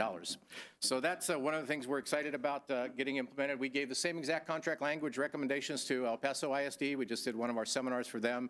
They've now incorporated that same best practice language into their construction contracts, so it should be working well for the school districts. And Socorro ISD has asked us for the same as well, another work that we're doing for them. In any event, but you got it first, and you already have it in your contracts working for you. Now, the next big thing that you have on the screen is your construction management at risk contracts. Those are your 3 big construction contracts that you've have been in the process of approving, the GMPs, guaranteed maximum price. Those are all cost plus fee with guaranteed maximum price. They add up right now to about $160 million. 2 big contracts with Buford Thompson and one with Baines, a $12 million contract. All of those cost plus contracts is one of the major reasons why school districts hire a company like ours, is to audit the books and records of those construction management companies to make sure that they're billing you in accordance with the terms of the contract. And what we do, and I'll explain it on another slide coming up, we take whatever your management team has already done, like VLK is reviewing billings and reviewing change orders, but we'll actually go to the books and records of the contractors and make sure that what they're telling the district and VLK, et cetera, is accurate. So for example, on a change order that may come in from a contractor, what some of them have been caught doing, they might say, well, we're going to pay this electrical subcontractor $250,000 for this change order. And they propose to you that $250,000, and you review it and you approve it. And then they go back to the electrical contractor and say, oh, now, by the way, let's do the real number. And they might pay the guy only $200,000 and pocket that $50,000 for additional profit for them and not tell you about it. Obviously, you don't want them doing something like that. That's the kind of thing that we look for when we audit. So that's just why you do an audit that's an extension of whatever management might do. Most contractors don't do things like that, but some do. In fact, I'll tell you another example in a minute. In fact, I'll tell you now. In Houston, one of the things, we're talking to a contractor over there who's involved in the school district programs. And one of the things that unethical contractors do, and I don't think you have any here, but we'll obviously be auditing for that, but unethical contractors done under these construction management contracts is they have made kickback arrangements with the subcontractors, even though they competitively bid all of the subcontracts. And so under this $160 million you have awarded here, probably $150 million, give or take, was all competitively bid. All looks good, all been approved by you and your team. And right now, no one, doesn't look like there's any problems. Those will be lump sum contracts, et cetera. But if they had a deal with all those subcontractors to say, well, guys, you know and I know that I'm gonna withhold 10% of that money. You're not gonna get that at the end of this deal. So therefore, they need to pad that into their construction bid when they bid, and the construction manager pockets that. So there have been construction managers that have actually been convicted of that sort of scheme. And if that was going on here, if they were doing that 10% to you on $150 million, that's $15 million of stealing that was going on. Don't think that's happening, don't know, but that'll get audited for, okay? So let's take another look. Now, I just want to mention not a 10% scheme, but a 2% scheme. We did have the opportunity to meet with the attorneys for Buford Thompson, your big preferred partner here. And the attorneys for Buford Thompson told me, in another school district, in another area here in Texas, they know for a fact that there is a contractor that is taking 2% kickbacks from all of their subcontractors. Same deal I just explained, instead of 10%, it was 2%. And so it's going on other places. That'll be something that again, we'll be looking at here when we do the audit work for you. Hopefully you don't have that, but you never know unless you look. So now, just back to regular things on this. Mr. Townsend? Yes, please. I'm sorry, I'm asking the question. So have you found anything to lead you to believe at this point that there's an issue with any of our contractors? No, and that's what I was saying. It's like, it's gonna get looked at, but right now, all the bidding on the surface looks normal, looks the way it should. It's being reviewed by your VLK team and, Buford Thompson, et cetera. So no, at this point, no indication that there's anything going on with the subcontractors. And sometimes types of things that I just mentioned won't happen until later on. These contracts here, this $150, $60 million, really just getting started. With the exception of the $12 million one, the Baines contract, that's gonna end in about October. It'll get our review of their records. We'll start sometime this fall, probably September, October, November, to audit that $12 million Baines contract to look at this. And of course, you'll hear the results of whatever we find. It should be all good, but you don't know till you look. Okay, and just to clarify a point, you made a comment just a moment ago about that Buford Thompson is our preferred contractor. Buford Thompson was the contractor that was selected after a laboriously long good process. Point. I didn't mean preferred as in not selected. Excuse me a second.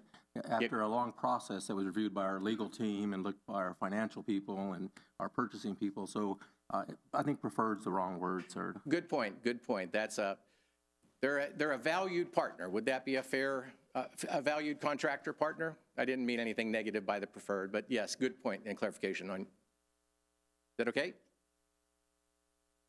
I appreciate the question. All right. So in any event, Buford Thompson, $150 million going to those guys. That's going to happen over the next couple of years. That'll be being watched by, Lindley's has resources looking at the bills when they come in, Changer, et cetera. So does VLK, et cetera. So you have a lot of it, and that will be available to them as a resource, and also looking at the records for them as part of the audits throughout the life cycle of that project. Mostly at the end, but through a closeout review, but available for it. Very good. All right, next slide.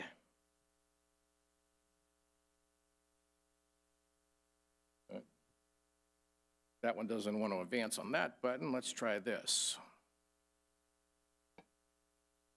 Okay, so one of the questions we thought you might have is why VLK and construction? I think I've explained that a little bit already. So VLK, you have a program management agreement with them, very valuable resource being added to your management team.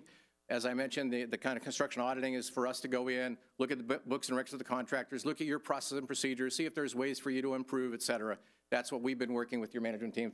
We had a meeting today with VOK,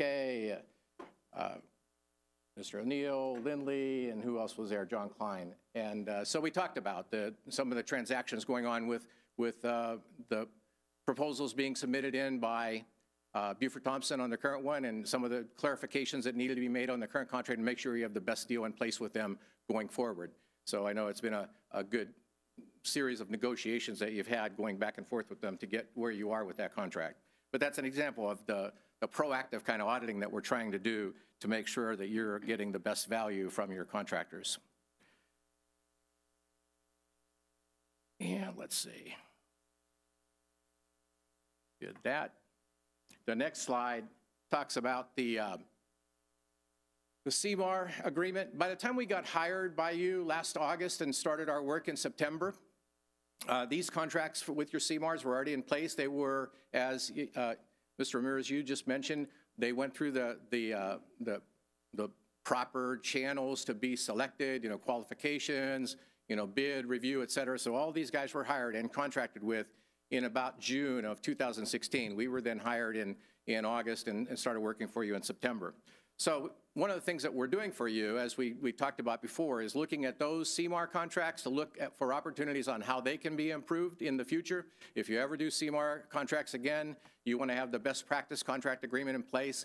I know I talked with the superintendent when we first came here and deal with, one of his comments was, well, if we can make those contracts better, help us do that. And so that's one of the things we're doing. Unfortunately, on these, you really can't change those contracts once they're already awarded, so we'll be looking at how they're working for you and giving you our recommendations probably by the November meeting. We'll come back and give you the highlights of that.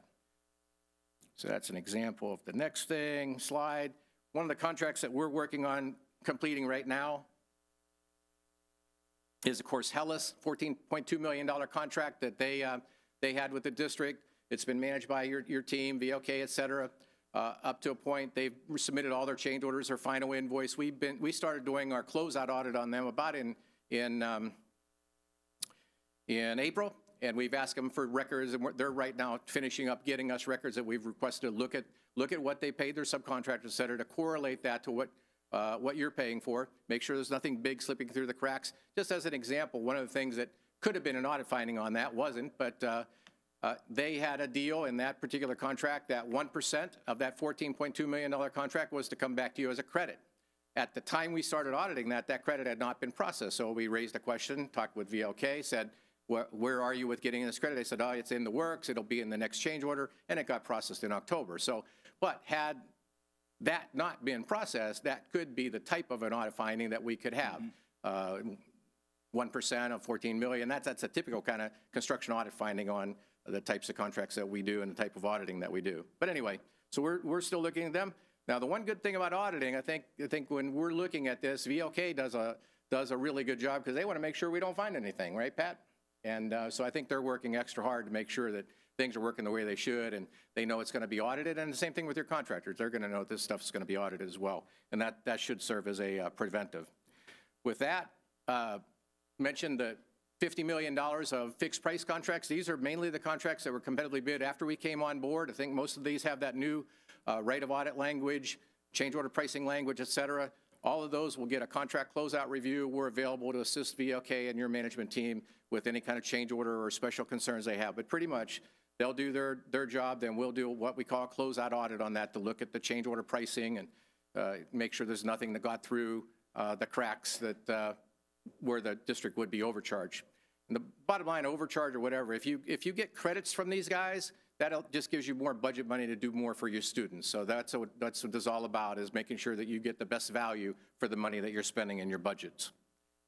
And the last page is my question page. So with that, comments or questions, I'm available. And I appreciate Mr. Ramirez's clarification on my choice of words there. Do we have any questions or comments?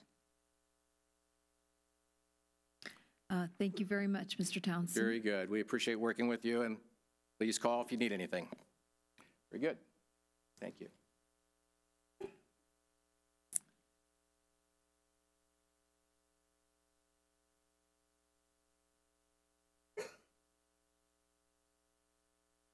Okay, so now we will discuss agenda items as listed in the posted notice of regular meeting of Ysleta ISD Board of Trustees for August 9th, 2017, and related recommended motions with the superintendent and executive cabinet, and receive responses to questions and/or requests for additional information through the superintendent in preparation for deliberation on and action on said items at the August 9th, 2017 regular Board of Trustees meeting.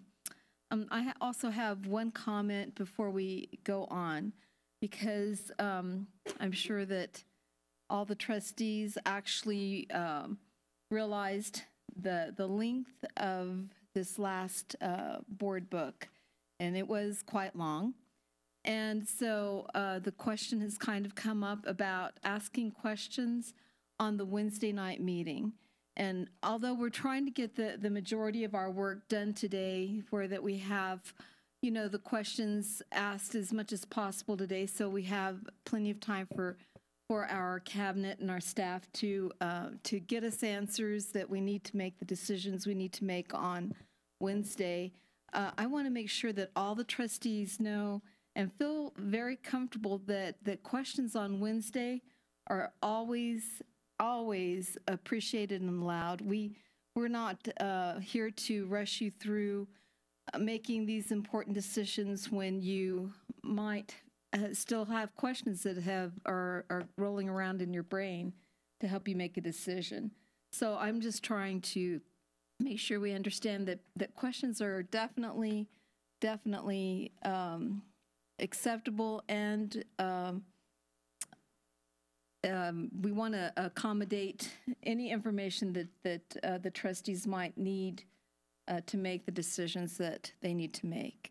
And I'm going to ask Dr. De La Torre to comment on that also. Right, and all of the members of cabinet that are seated before you understand that they're to be prepared on those particular agenda items that fall under their responsibility. And so we welcome questions. In some cases, I think I may have shared with you, it's important that you ask the question for the record so that the public knows that the question's been asked, right? Sort of a reaffirmation of your thoughtful and deliberate processing of anything that we bring to you. Even if we believe that we know the answer, that you may well know the answer, it's important to be able to ask the question. Okay, so with that, we're going to go ahead and start looking at our agenda. We, of course, call the meeting to order, have our pledges, our recognitions and introductions, citizens' input, approval of the agenda. We will have a public hearing on proposed tax rate 2017-2018. I'm going to ask if anybody has a question on what that's supposed to be about, since we have new people. Do we? I would sure, I'd like to know about it. Go ahead. Can we get somebody to kind of give a run through for the trustees to understand this process? Ms. Leeper. Certainly, thank you very much. There it is. So every year, when the Central Appraisal District issues the certified appraised values, the board must accept the tax roll, and then once they've accepted those values, they must approve the tax rate. And in order to approve the tax rate, it's required that we have a public hearing allowing the public, if they so choose, to come forward and express their opinions, concerns, ask questions. But by law, every year when you see this item in August, we will be asking you to hold a public hearing and then to subsequently, later in the agenda, approve the tax roll, and there will be an order doing so, and then approve the tax rate. Question? Oh, thank you. Certainly. Okay. Okay, so then we'll move on to the superintendent's report. Then our consent items, and the first 6 have to do with minutes from our different meetings. Are there any questions or concerns in court for any of those? Okay. So we'll move on into number 7, financial updates to include financial statements, quarterly investment reports, and project budget updates. Are there any questions for that one?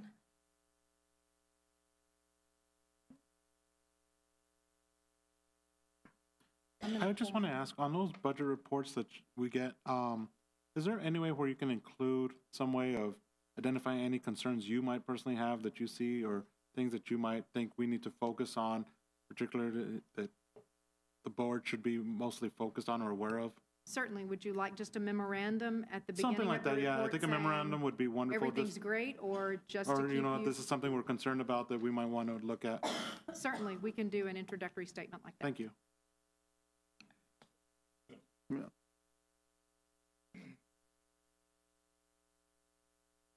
Sorry, mine went away. There we go. Back. Okay, we'll move on to number 8, budget amendments requiring board approval. Do we have any questions on that? I actually had one on that. I'm trying to get it pulled up here. I'm sorry.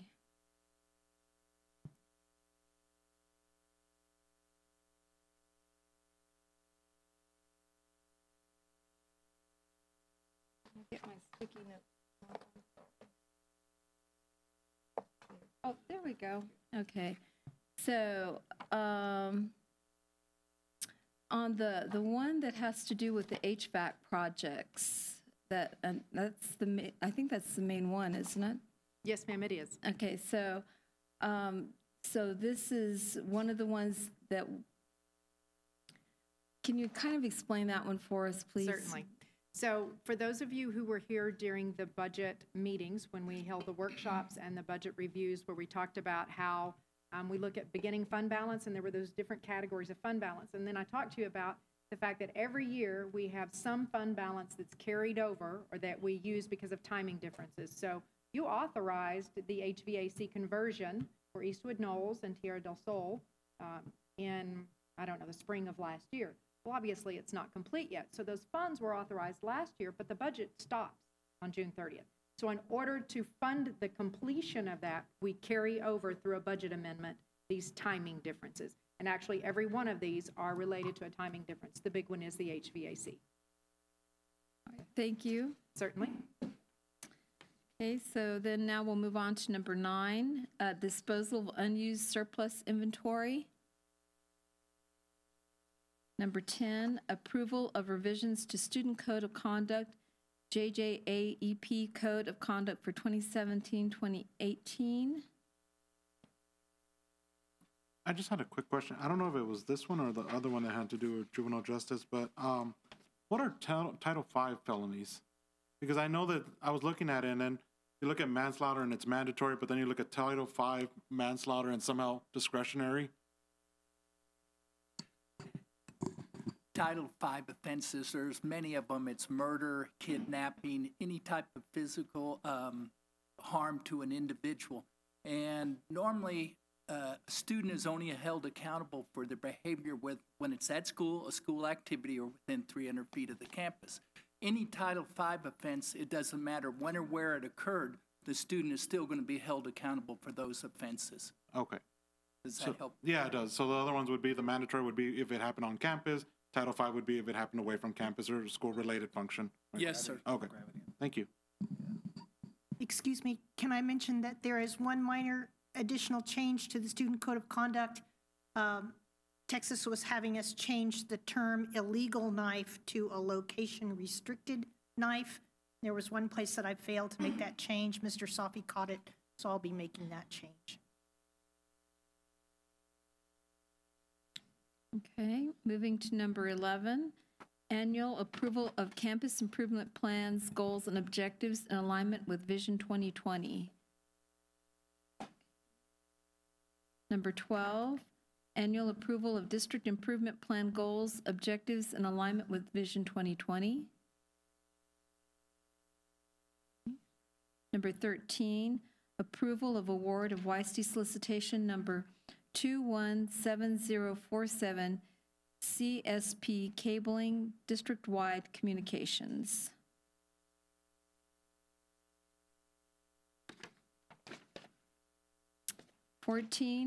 Approval of award of YISD contract number 201704112 with Web-Centric Alternative Certification Program.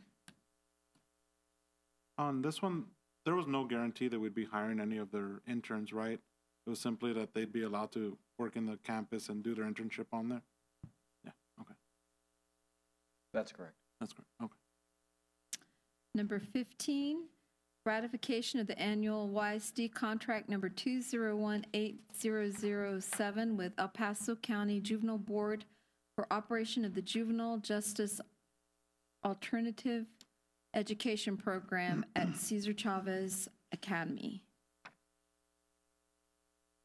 Okay. Number 16, ratification of award of YISD cooperative requisition number 37582 for exterior painting of Valle High School and 12 portables.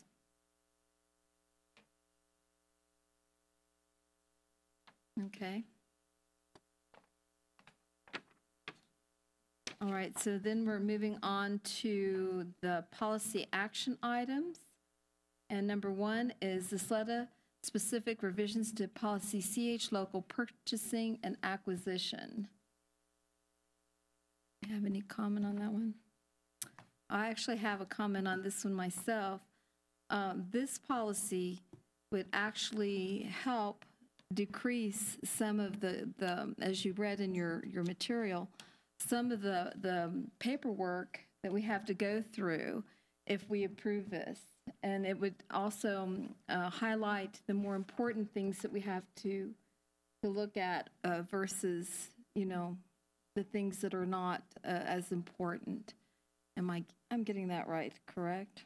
Yes, ma'am. And so it should also help the board in saving some little time in preparation for our meetings. So I agree, Ms. Woodruff. I looking at this, I know when I first came on board, I talked to Susan about how we could possibly reduce some of those smaller things and allow the district and the wonderful people who work for the district to do their job without us having to approve every little thing and be able to focus on the things that truly matter to the public and let the people get to work and slow down, speed up the process, hopefully. And I think this is a wonderful thing. And part of working together is having trust. And I think the district and its employees has given us a lot of reason to trust them to do their job, and we'll continue to oversee them, but we have to give them the leeway to be able to do their work.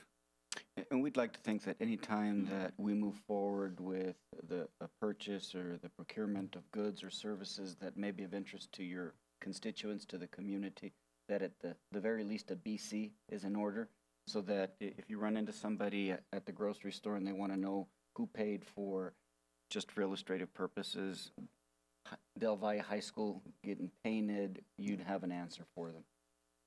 And also, I think something to remember too, and I'm going to ask this kind of in the form of a question also, but the bond projects are not included in this. No, all bond projects come to the board. And that, I think, is also a big deal as far as making sure that the community understands that we are still committed to doing our bond the way we promised we would do it. So I'm comfortable with receiving a BC, as stated. I trust the staff. I just think it's important because at the end of the day, the decisions made, they will fall on us. So I guess it's kind of like the auditors trust but verify in some sense. So if the cap is 250, that means it'll be for activities such as the painting at Del Valle. That's an example. It'll be for internal things like that, or what kind of projects would you be approving like that? In the recent past, we've paid for iStation. I think iStation would actually have to come to the board. I think we pay almost $500,000 a year. Imagine Learning is closer to $1 million a year. The online comprehensive curriculum that our teachers have access to may have, I think, fell in excess of $250,000 a year. It doesn't take much to get to $250,000.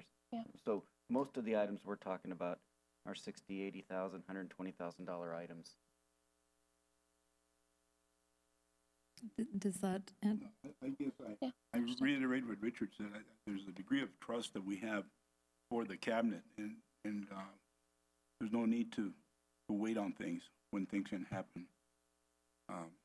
And the professionalism that these people display is just unbelievable.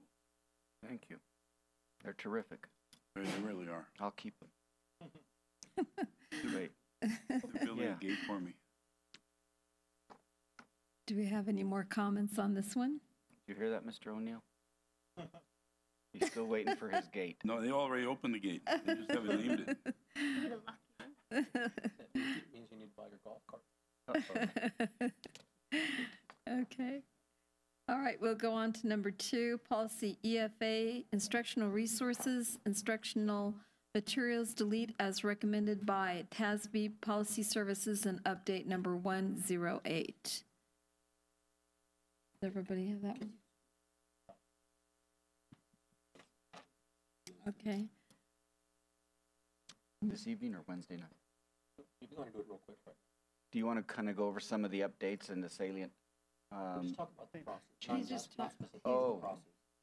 What TASB does is they assign a team of, I assume, lawyers in some cases to review current policies and to make sure that they're still relevant, that they're updated, that they speak to any changes in the legislature, and then they forward those to school districts who are members of TASB across the district, or excuse me, across the state, and they make recommended changes or revisions to our policies that we can either accept or we can decline in cases where we believe our policy is more reflective of our community and the expectations in our community and the culture in our community. So we tend to, at times, deviate from their recommendation as long as we don't deviate at the legal level. We have some latitude at the local level to change the vernacular, the language. We only do it if it's something that I think speaks to or demonstrates a value that we have in our school district or in our community that we don't want to retreat from. But most of these that refer to the TASB update are just being accepted from TASB as something that we're willing to do. Did I capture that, Ms. Austin? Yes, and sometimes TASB, for example, when they issue a suggested local policy changes, they're refining language that they have provided in the past, perhaps from legislation, and they feel that they said it this way here, but really it should be said another way. So they're always trying to refine their product, and in this case, that's exactly what happened with these policies under EFA, EF, and EAA. They decided that really the material shouldn't be over here. It's kind of misleading if it's over here, so instead let's put it over here, roll a few other things into it. So they're doing that kind of tweaking all the time. And just one more thing, the legal policies, they'll be in the update packet, and oftentimes you'll see legal. Those are things that TASB has sort of put together the wording of the policies to match maybe case law or constitutional law or legislation that's been passed. And you all don't vote on that because under our policy system, that automatically is the policy. So oftentimes there'll be local policies that then have to be aligned under it. So that's why when you look at the explanatory notes in the front of that update, it'll explain how all those things come together and why TASB is bringing these policies before you at this time.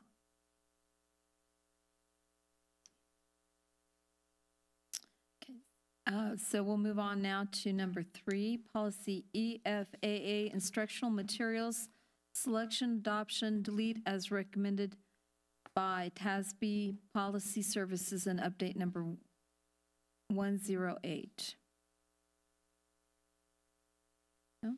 Okay, number 4, policy EF, instructional resources, new local policy from TASB Policy Services, update number 108. Okay. Number 5, policy EHDB, alternative methods of earning credit by examination with prior instruction, revision per TASB Policy Services, update number 108. Numbers. Go ahead, Mr. What is the Cordero. revision on this? Is it pretty much just that they can still take credit by exam as long as the reason that they didn't get the credit was because of absences? Is that, because that's what I understood it as.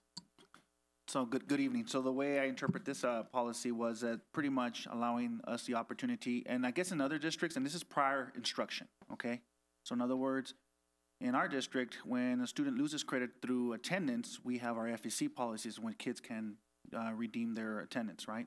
Mm-hmm. Now, in this particular instance, a student can challenge the test through Texas Tech credit by examination and regain their credit that way. Okay.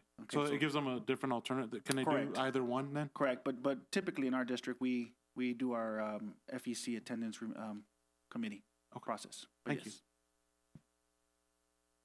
Okay, number 6, policy EIF, academic achievement graduation, revision per TASB policy services, and update number 108. Number 7. Oh, on this one, is there a reason why we got rid of those distinctions? What it is that we're phasing out the old graduation plan. Okay. And this is the new graduation, the foundation with our endorsements. So it lines up with TEA? Yes, and this is statewide. So this cohort coming in, correct.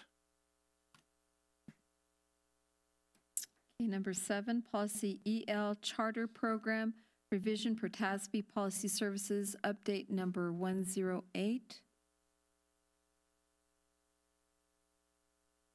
Number 8, local policy CFC accounting audit.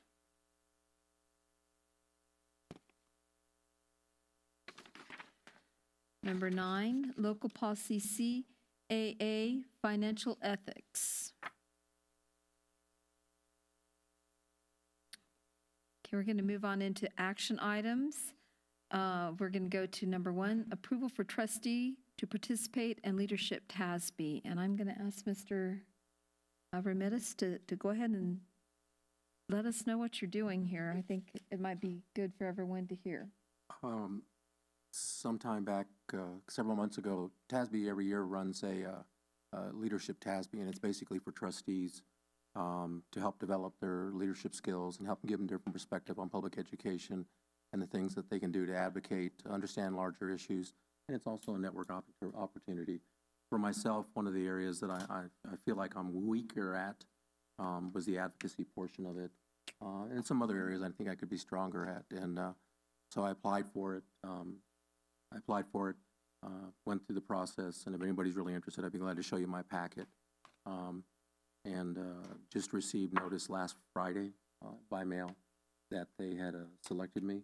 I had asked Ms. Woodruff to place it on the agenda for August because I do have a deadline to say whether the district will allow me to attend or not. So all I would say is I would ask for your support. I understand if you feel differently, and I respect that. I will tell you that it's the same number. There's 2 additional trips on top of the ones that we already have scheduled, with one of those trips being here in El Paso and the other one being in Odessa. And so there should not be any cost to the district in those cases. Do we have anybody who would like to Just ask a reading question? on what I read from the packet, there's very few people that get selected to that leadership program, isn't it? Yes, sir. And I think it's an honor that you got selected, and I congratulate you on being accepted into the program. Thank you, sir. Appreciate that. Ms. Woodruff, should I recuse myself? I'd like to recuse myself on that vote. And that's fine because it's an action item. You can definitely, you don't have to pull it or anything. You can definitely do that. Okay, number 2, the BOC charter. Do we have any questions involving that one? Okay. Number 3, accept 2017-2018 tax roll. And I have a comment on this one too. Hopefully, I'm thinking that we need to talk about this again on Wednesday night, because I believe in one of the BCs that we received, our tax rate is not going to be as much because of our Ms. Leeper, can you jump in there, because you'll explain it better than I ever could. Yes, ma'am. So this actually, item 3 is the approval of the tax roll, which is CAD's values, and they're saying this is what your taxable value is within the boundaries of the school district. Item number 4 is where you're going to set the tax rate. Right. And as you mentioned, Last year, our tax rate was $1.47.50 per $100 evaluation.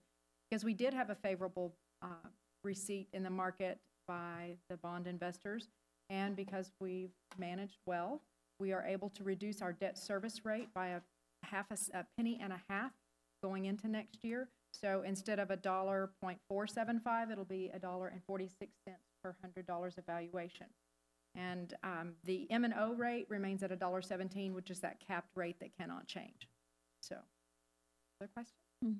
No, I just think that we need to put it out there that we're doing our due diligence and not raising even the taxes in any way to accommodate the bond as far as adding more money to it than. And I think Ms. Ayala and her staff are preparing a brief press release. Good, sounds good. Make people aware of that. Make sure. Really? Yeah, I believe I'm not aware of anyone else retreating on their tax rate. No, I'm not aware of anyone else backing off their tax rates. No. Wishful thinking. Mr. Chairman? Yes. Just point of information, we were at a reception last week with Mr. Sotero Ramirez and I, and Mayor D. Margo was making a comment to the effect that as much money as the city needs, there was a decrease in valuations. That is true. Yeah. And so the money that they had anticipated and budgeted for is not going to be there this time around. And I guess eventually they will get to us, but at this point they've given us a little bit of time, so to speak. But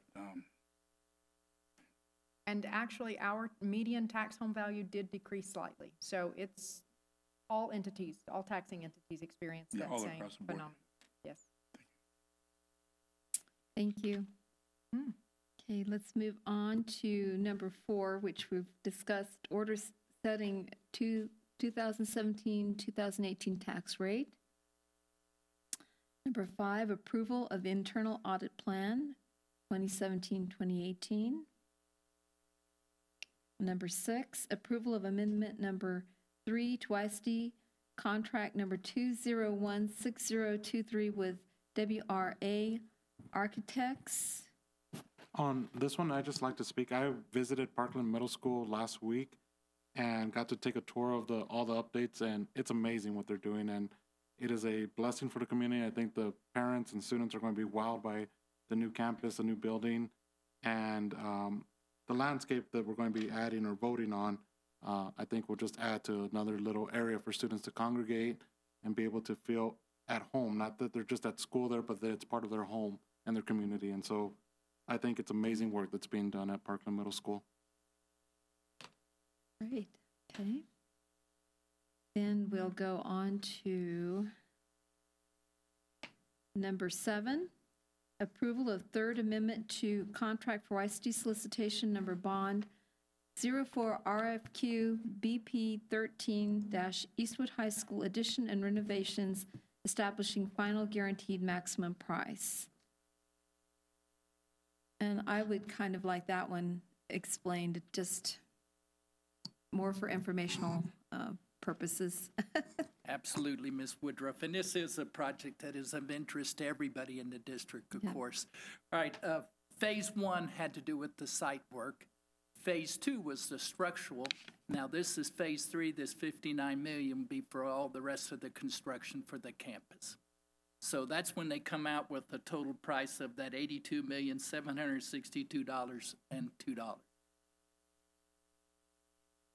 Go ahead, Mr. Rosales. For some reason, I had 93 million in my head all during this time. Is there a difference? Is there some additional funds available? Yes, sir, because what you're talking about is the soft cost. That's Okay, the architectural fees, the FF&E, the technology.